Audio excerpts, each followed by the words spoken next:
if we were to show you as a skeptic 12 historical facts about Jesus' resurrection that were in circulation among the people within 24 months of his crucifixion, okay?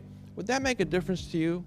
Fact number one about Jesus' resurrection that are accepted by all the scholars around the world, 95% of them, okay? Jesus, number one, died by crucifixion. Well, the strange thing is we talk in historical Jesus, and Habermas starts with crucifixion. Whoa, what about his life? No, we got to talk about crucifixion. So, see, because in the Gospels, in the New Testament, whenever the Gospel is defined, it always refers to a claim that Jesus' deity died on the cross, rose from the dead. So to me, you have to talk about Jesus' teachings, and that makes you back up a little bit. But for these facts, I always start with the crucifixion. Number two, Jesus was buried in a tomb. So tell me the story here. Right, and notice whenever I list 12 facts, I just say he was buried, because I don't want to get into a discussion. If they go, no, the most common kind is a hole in the ground and they put you there. Yeah. But in Jerusalem, they've got these limestone tombs that are very common. And the story is that Joseph, a member of the Sanhedrin, buried him in his own tomb. And you know, one good argument for that is that 4 out of 4 sources, sometimes we think of these 4 authors as sitting together around a table. John, what do you have for this? Mark, hey. Okay, well, I'm going to go with these words. They're not. They're spread around the Mediterranean. Most scholars, according to a recent survey, most scholars believe that Mark used what's called a pre-Markan passion narrative. Mark had another source for the crucifixion, and because of the way it's written, they think it was composed before 37 AD. Number 3, his death caused the disciples to despair and lose hope.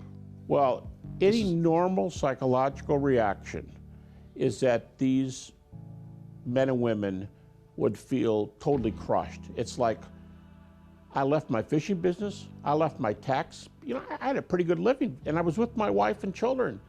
I left it all. I thought he would redeem Israel, as the 2 men say on the way to Emmaus. We thought he was gonna, and the Romans, they're still acting up, and this guy did nothing. It was a waste. I wasted 3 years of my life.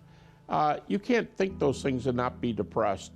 Number 4, his tomb was found empty on the 3rd day. Now, this one here, the numbers, we have to be honest with you, go down a little bit. Why do the numbers go down from, say, 95% down to another number? What's amazing is not the negative, how come only 75% of the people believe this? The question is, why is it up from maybe 15% in the early 70s? Why has it come up? And the list for the empty tomb, a list of evidences, would the way critics do facts. Remember the spider on the web? There's over 20 of those indications that the tomb was empty. Yeah. That's why it's admitted today. The resurrection of Jesus isn't just a matter of faith. It's a matter of fact, backed by solid historical evidence. That's why we've put together some resources on our website to help you go deeper.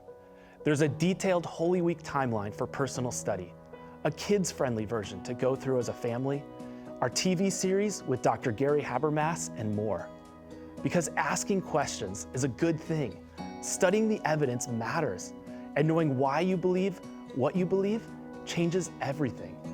Whether you're studying on your own, with your own family, or in a small group, these tools are here to help you understand and celebrate the hope that we have in Christ. So head over to our website and start exploring the resurrection for yourself. Number 5, the disciples had experiences which they believed were literal appearances of the risen Jesus to them. And as a result, number 6, the disciples were transformed from doubters to bold proclaimers. Well, maybe the most important single argument, here's the way critics would argue. They would start with the Apostle Paul. He quotes little tiny snippets that were in existence long before the book that he wrote. Today we call it a footnote. Right. And he would have these sources. Well, those sources, almost all the time, it's always about death and resurrection of Jesus. Jesus died for us, he was raised, disciples saw him. the data are listed there. And the most important one is 1 Corinthians chapter 15, in verses 3 through 7. There's one or more creeds. I say or more. Some people think 2 or 3 of them, Paul strung them together. But there's an early creed there. And in that list, it's the longest list of appearances, longer than the gospel list. But there are 3 to individuals. Starts with Peter, James, the brother of Jesus, the Apostle Paul. He says, last of all, he appeared to me. Paul's not in the original list, but he tacks his on to the end. But here's the important thing here. 3 groups are in that list. There's a group called the 12. There's a group called all the apostles. And then there's one 500. And by the use of the word 500 brethren, it's like the feeding of the 5,000. It's possible if they did a male head count only, there could have been 15,000 when Jesus fed the group. Yeah, 'cause and you there could have there. been way over 500 when Jesus appeared to that group. So your 3 group appearances, now, I mean, not the only 3, but the 3 really important ones are the 3 earliest ones, reported by whom? Cited by Paul, that scholars think is an honest PhD in the Old Testament. So, I mean, this is like, it's all coming together around this one fact. They had experiences, and they were totally convinced they'd seen the risen Jesus. Number 7, the resurrection was the central, the early message that was preached in the very city of Jerusalem where the events happened, where the people saw Jesus murdered on the cross. How in the world could that be unless it actually happened? Number 8, the disciples and Christian leaders preached the message of Jesus' resurrection in that city. From the beginning, the disciples and early Christian leaders and people that went across the Roman Empire, the resurrection was the central message, okay?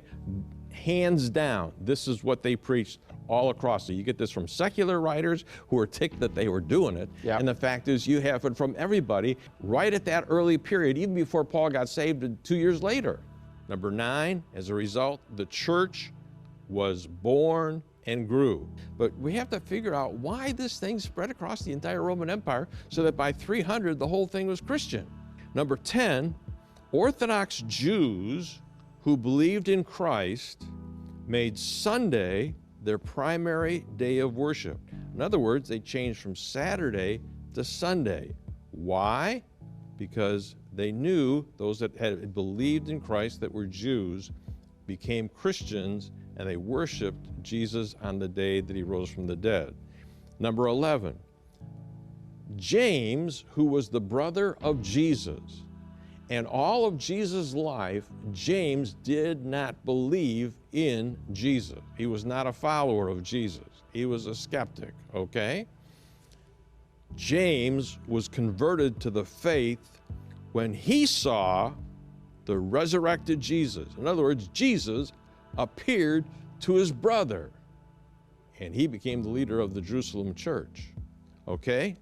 And then number 12, a guy by the name of Paul, who was convinced that the Christians were wrong. After Jesus was crucified and rose and you had Pentecost, he was determined that Jesus was wrong, and he was given permission to go out and hunt down and, if possible, kill these Christians to get rid of them.